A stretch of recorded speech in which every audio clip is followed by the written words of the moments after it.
Our class of 1952 was one of the most supporting pilot classes to support Korea.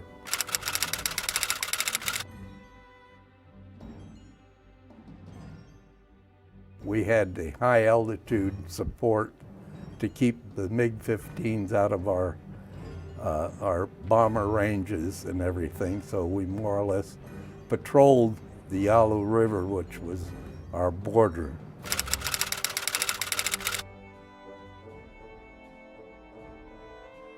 On my 26th mission, we got into a little bit of a dogfight with MiG-15s. We were always outnumbered either 2 or 3 to 1 because they just took off from China and hit us right away, and they could turn right around and go back down to their base, whereas we had to go all the way 200 miles to get back to ours. But we got into a dogfight, and I got tangled with a couple of the MiG-15s. Me and my partner, who I was flying his wing, I got hit with a 37 millimeter cannon out of the MiG-15 into the engine compartment and also into the canopy, which blew my canopy off, and my mask and my helmet. All my controls, and wound up losing my hydraulics. I had no control of the aircraft, and I was on fire, and I started going down with no control, so I decided to bail out.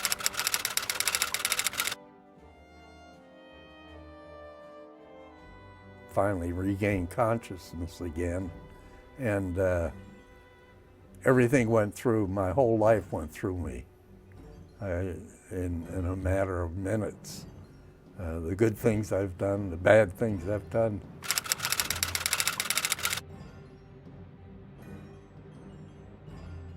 I floated right down the valley and right over this little town, and I landed in the last farmhouse into a rice paddy that was completely frozen. At that time, I believe it was 30 below zero. I split both my knees open, landing in the into the ice. And of course, I had shrapnel burns in my neck and my left shoulder.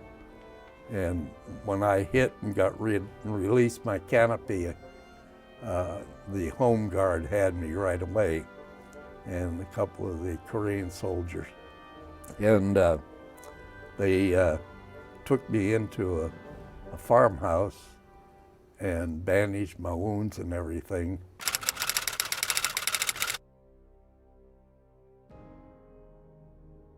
And then they moved me into some kind of a center. I guess it was an interrogation center, but I was still by myself in solitary confinement. And all my questions and everything went from anywhere from 4 to 14 hours a day. And I think I lasted, the closest I could figure is about 180 days of continuous interrogation.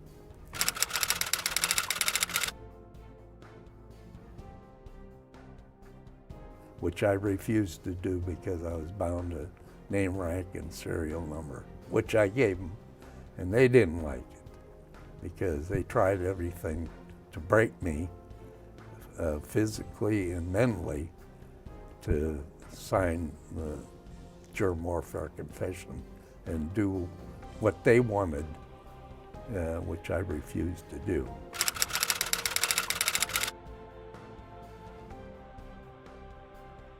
They took my POW rights away, which I never had anyhow, and they sentenced me to 100 years of solitary confinement as a war criminal, or until I signed and made their propaganda statements and whatever have you.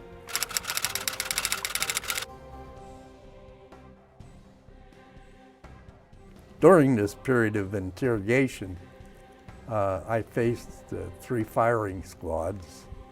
Of course, there's no bullets in them. They were firing blanks. And I was hoping at that time one of them was live so that I'd end my life and I wouldn't have to go through most of the interrogation that I was going through. I dug my grave twice, just hoping at that time anything could happen, let them kill me just to get it over with. Because the interrogation was tough. A little bit of physical abuse and this and that, trying to break me. I just left it with God, and that was time to go. It was time to go.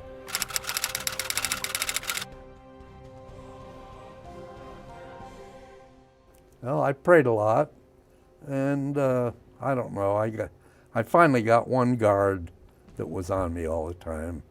I got him to give me some paper and pencil, and I made a menu of everything that I'd like, and more or less made a diary of everything that I could possibly think of.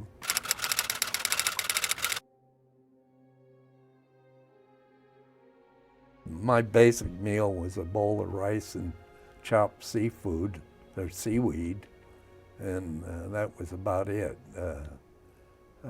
We got that sometimes 3 times a day, but mostly a bowl in the morning and a bowl in the evening.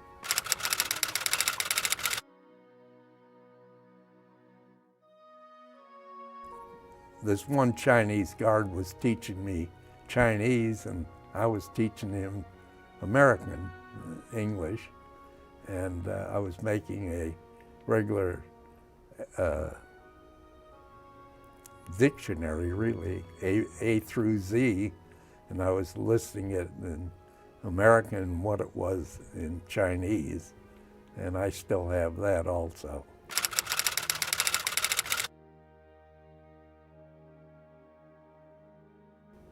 Through my travels, I decided to make an American flag. So I stole a pair of red shorts, Chinese, I don't know, basketball shorts or something, but I stole those off the line one time. And we had one bed sheet that they gave us to cover the straw, and our POW uniforms were blue. So I decided to make an American flag.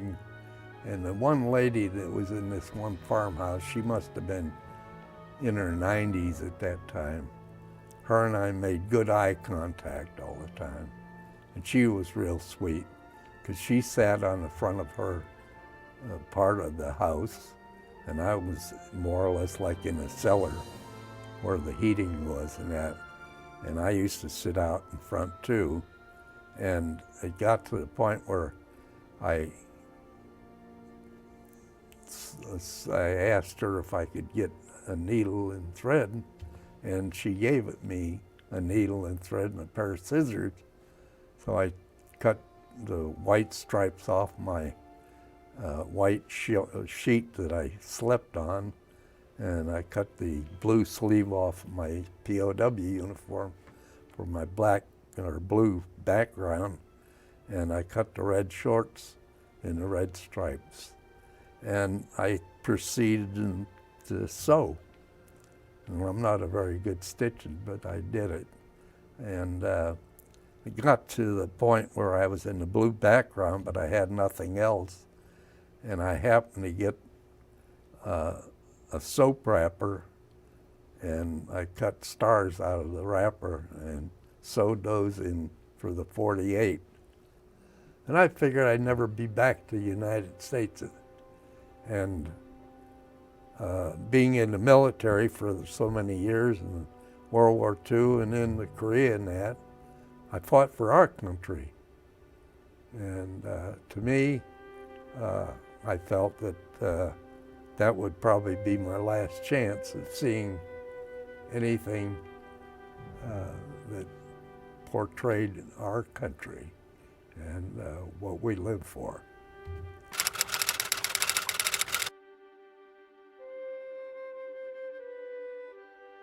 The war ended in July 1945, '53. And in August of '53, they finally told me that the war was over.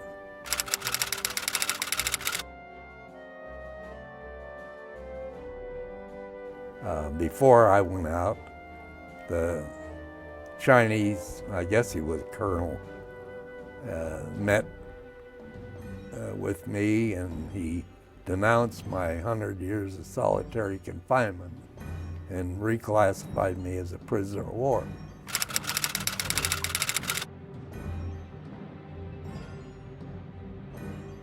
I made it through, and everybody was pleased to see me come back with an American flag after all these months.